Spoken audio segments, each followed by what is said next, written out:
السلام علیکم ورحمۃ اللہ وبرکاتہ۔ خواتین حضرات، آج میں لے کر آئی ہوں عید الفطر کے چاند کو دیکھ کر کرنے والا وظیفہ۔ اللہ پاک کا شکر ادا کرتے ہیں کہ ایک دفعہ پھر سے ایمان کی حالت ماہ رمضان کی برکت نصیب ہوئی۔ یا اللہ تیرا شکر ادا کرتے ہیں کہ آپ نے رمضان مبارک کے روزے رکھنے کی توفیق دی۔ عید الفطر کا چاند دیکھ کر کرنے والا وظیفہ۔ اللہ تعالیٰ پورا سال ہر قسم کی بیماری سے تکلیف سے نجات عطا فرمائیں گے۔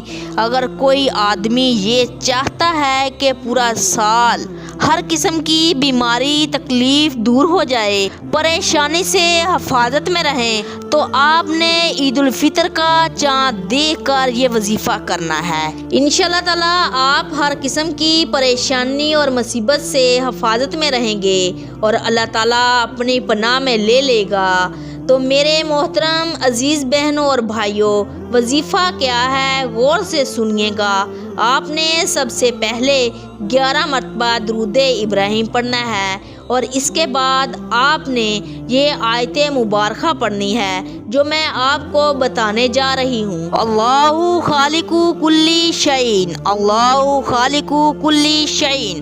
آپ نے یہ آیت مبارکہ 70 مرتبہ پڑھنی ہے اور اس کے ساتھ آپ نے سورۃ فاتحہ 300 مرتبہ پڑھنی ہے۔ اس کو پڑھ کر آپ نے دعا مانگنی ہے۔ آپ عید الفطر کا چاند دیکھ کر اس وظیفے کو کریں گے، انشاءاللہ پورا سال حفاظت میں رہیں گے۔ اگر کوئی شخص چاند کے بعد بھی یہ وظیفہ کر لے تو انشاءاللہ اللہ تعالیٰ اس کی حفاظت فرمائیں گے۔ ناظرین، میں امید کرتی ہوں آج کا ہمارا چھوٹا سا وظیفہ اچھا لگا ہوگا۔ اگر اچھا لگا ہے تو پلیز ویڈیو کو شیئر کریں اور چینل کو سبسکرائب کریں۔